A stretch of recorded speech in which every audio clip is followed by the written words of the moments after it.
Hi there, Grape Shot here with another game of Mechabellum. So yeah, let's get into it.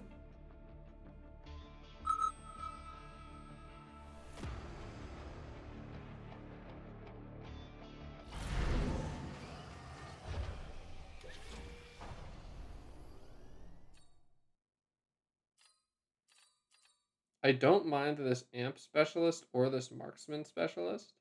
Let's do the Marksman Specialist. I really like Marksman Specialist. We're against Arclight Cost Control, so we're going to be playing against Shockwave.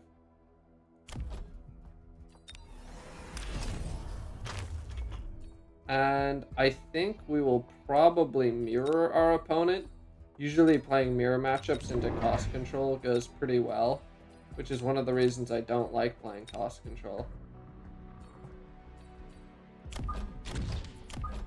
And I do think that I am going to set up on the right side here.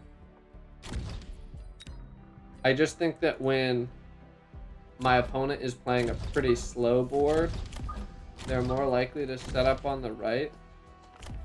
And I don't think I want to play super aggressively into a Sledgehammer start.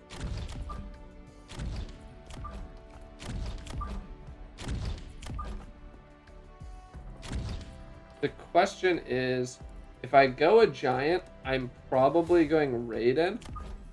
So maybe I leave Raiden boxes here and here.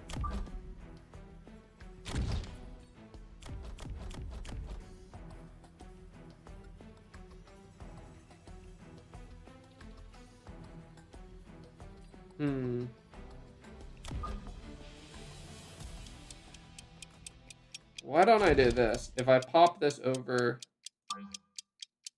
here, that leaves a little bit more options. All right, let's do it. Our opponent hedges to this side, but he plays central. This makes sense.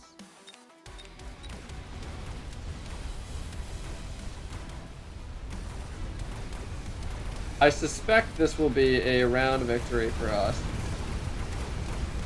with our opponent pushing into our cannon. Although he didn't sell a tower and we did, so that could hurt us. Doesn't seem like it's gonna matter though.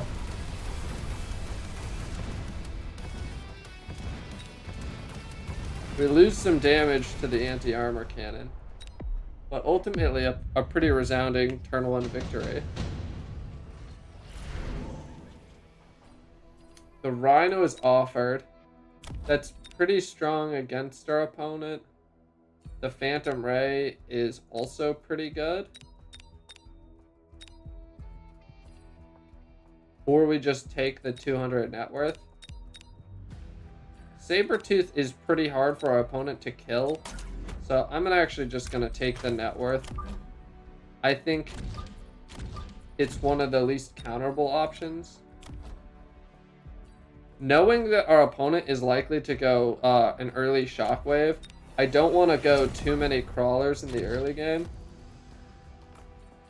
I might even go another Steel Ball.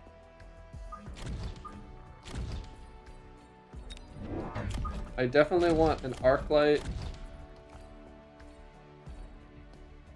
A central Arclight seems pretty good.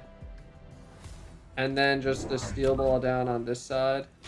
See, I'm going to go a crawler here, so I'll want it to move with the crawler I'll place here later on.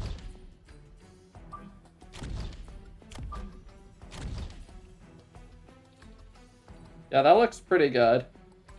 Normally we would go a crawler this turn, but I expect to see quite a few Arclights coming down. So he goes one Arclight, and then he picks up the Phantom Rays. I'm surprised he picks up the Phantom Ray facing down Marksman Specialist.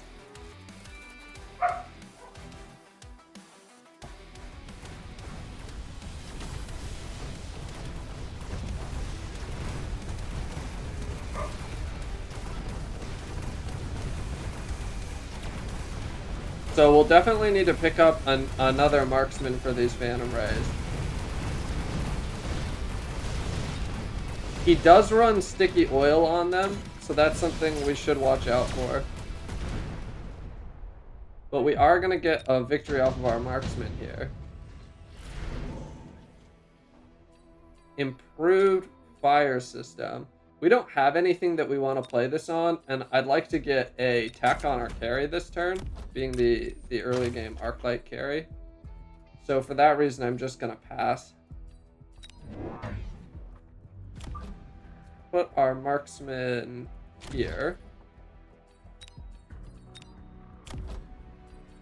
Pick up range on our Arclights, as this is a long range combat.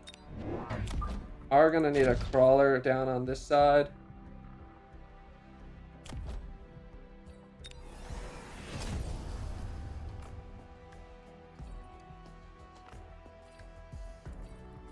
I mean, we could continue to go into Steel Ball. Our opponent is a little bit light on Chaff early on, and Steel Ball is pretty good into Arclight. It makes us a little bit vulnerable to Sledgehammers coming down this turn.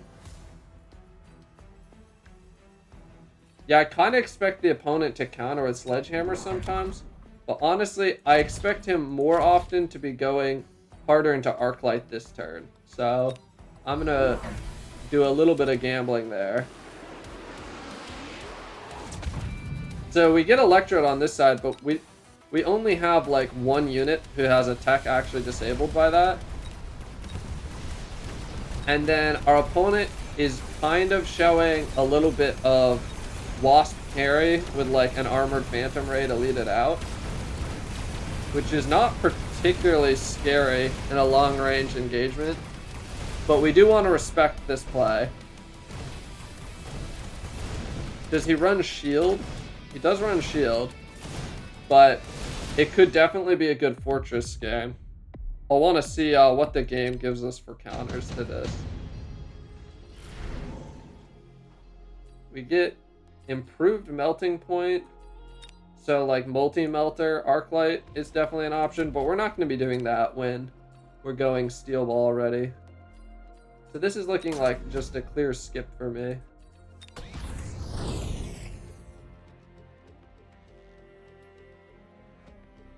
What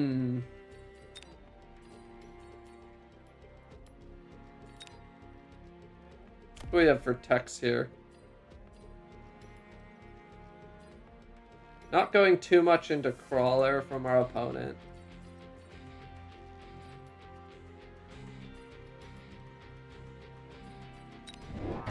I don't feel like I'm getting forced out of Marksman yet, so I think I am going to pick up another Marksman.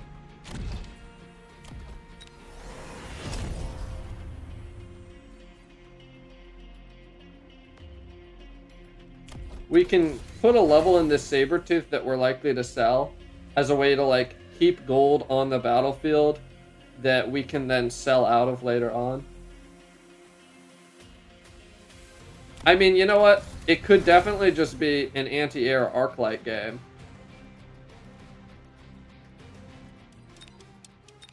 You know what, actually? I'm going to place another Arclight. Because if he goes heavy into Wasp, I think that's what I'll use to answer. So he goes into Melting Point. Wow, that's crazy. Really? Even though I already have Steel Balls down?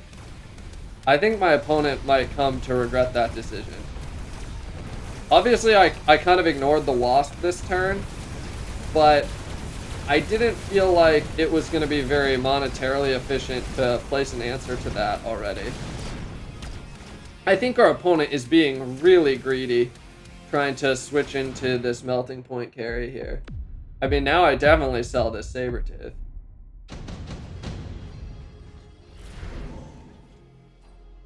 Incendiary is offered. Neither of us have particularly strong incendiaries. Missile Strike here does seem pretty strong. And, I mean, maybe he, you know what, he probably actually does pull this backwards. So I could missile behind under the assumption that he's going to do that.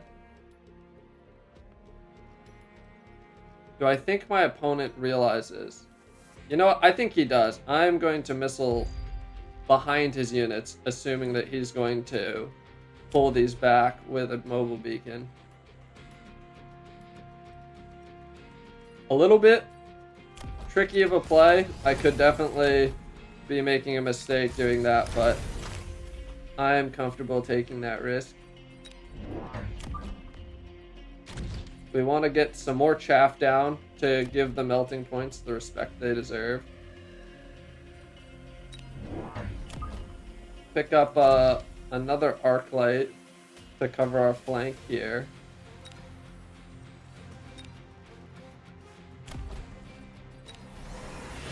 Pick up our carry arc light tech.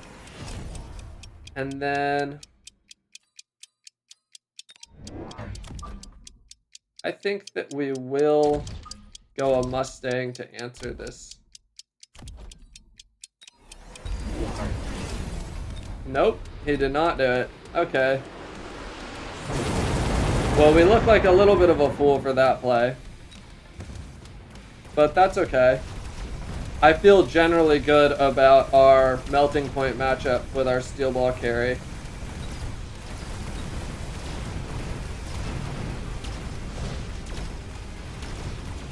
Yeah, on account of missing the missile and also letting the incendiary hit, we are going to get our turn loss this turn, but nothing too worrisome yet. Alright, Typhoon is looking much better as an answer to this, so I'm going to put our Typhoons right here and here. And then facing down Melting Point, I just want to go full Steel Ball.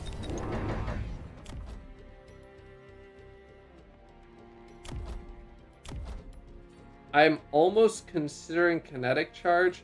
So when I go Steel Ball like this, I expect him to react with Hacker a lot of the time. So I have to think about how to keep ourselves reasonably safe against Hacker. And the answer is probably continuing to place Crawlers.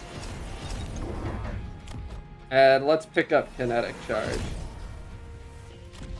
And start pulling our Steel Ball line backwards a little bit. Put this actually here.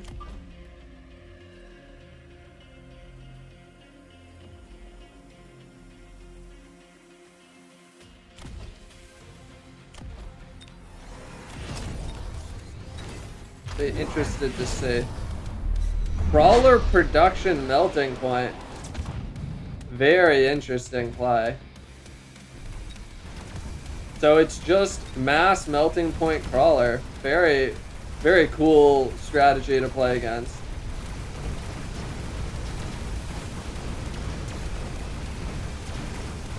I think that the Steel Balls are going to be pretty strong against this strategy. Especially coupled with our Arc Lights, but we will see. We got quite a few level ups there. And then a Laser Sights and an Orbital Bombardment are offered. Probably passing on Orbital Bombardment is just always a mistake. Have to get our shields down. Take our levels. And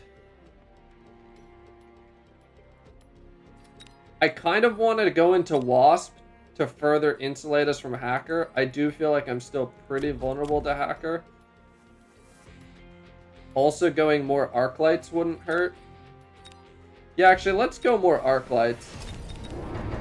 Oh, only 2. I would expect that we'll be seeing a Crawler tech coming down pretty soon. Likely Subterranean Blitz. And then another Crawler to lead this Steel Ball. Or do I want another Steel Ball? Let's do another Steel Ball in the center. To help us with these newly placed melting points.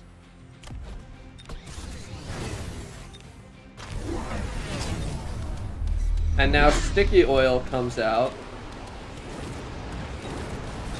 Just to slow down our Steel Balls, I guess.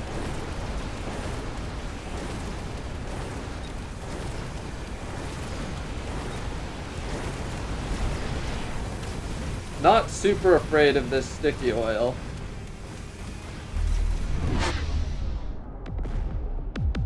Keeping our shields here is quite nice, and we have our opponent on quite a low life total. We can take Ion Blast and hold it. Use it next turn. Yeah, that seems pretty good. Now that my opponent has teched into these Phantom Rays, I feel pretty safe going for a anti-air marksman.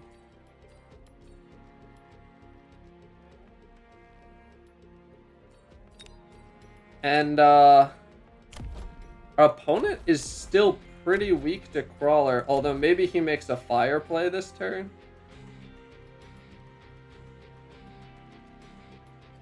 Well, I have double tech steel balls, so continuing to place those is likely correct.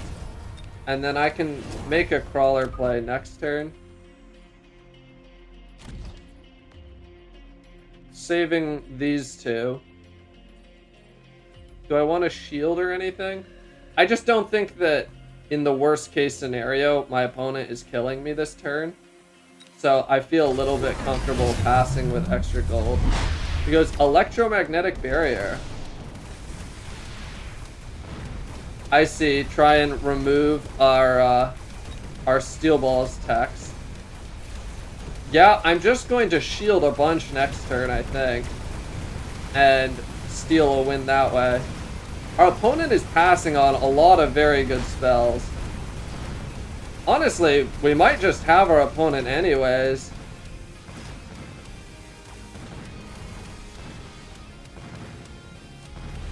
Not quite, but we're going to have a huge advantage going into this last turn, so. Yeah, he's really going all in or on the melting point strategy. Oh, photon emission, wow. That is beautiful.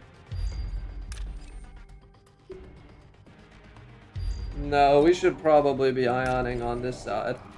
Okay, so this turn our opponent is going to attempt to use fire on us. So I think I'm gonna just shield like a ridiculous amount.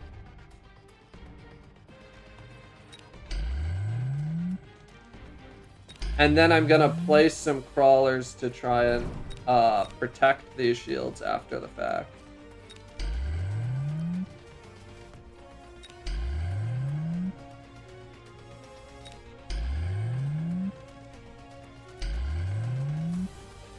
Can even go 2 missile interceptors.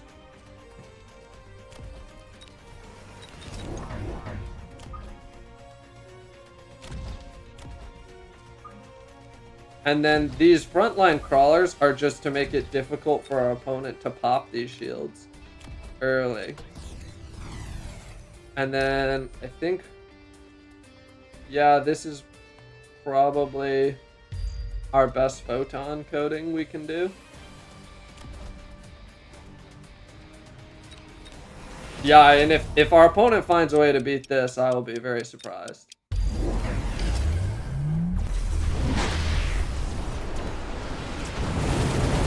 Our shields went down. Oh, you know what I forget? The electromagnetic barrier does a ton of damage to shields. I kind of forgot that that was how that works. But, it'll be alright, because as long as we don't lose this turn, we won't have to deal with the fire again next turn. Okay, no, we got through anyways. Yeah, I mean, we probably didn't need to make the, like, 6 shield play. But, mistakes were made this game on both sides for sure.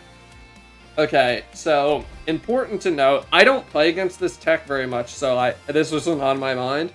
This tech has an additional text that people forget about, where each electromagnetic shot does 6,000 damage to energy shields, which when you have this many melting points, like fully mass melting point, is going to be a lot. I don't think mass melting point is very good. So I think, you know, that was the only mistake our opponent made. I don't really know what they were accomplishing with these Phantom Rays. I mean, the oil play on the fire turn was obviously good, but like it didn't even win them that round. Yeah, the shields was a big mistake by us. I think the not like I definitely should be placing shields, but even with like these leading crawlers, the way that the electromagnetic barrage targeting works, it's going to be removing our shields regardless. I think our marksman, our anti-air that we chose this game ended up being pretty good. It was a little awkward that we purchased a Mustang for one turn, but if our opponent had gone like 4 Wasps that turn and we had no Mustangs down, it would have been pretty much unrecoverable other than clicking anti-air Arclight, which is a 700 cost tech. So definitely is a way you can lose the game. I think our opponent did not respect Steel Ball nearly enough. This unit is incredibly strong, and you can't go ground giants when your opponent already has this. Also, efficient giant manufacturing. If you have a moment to check out my ranking of economy cards, you'll see that this card is just really, really mathematically poor. You pretty much never want to go this. You know, our opponent generated so much gold off of this, and it still just is like such a bait. We played around Arclight really well. Our opponent's like Shockwave Arclight was a threat from the start that we had to adjust to. If you don't play around this deck and you just go a ton of crawlers early on, it dominates. It's an incredibly strong tech and is one of the best reasons to go cost control specialist. So yeah, thanks for watching. Please like and subscribe.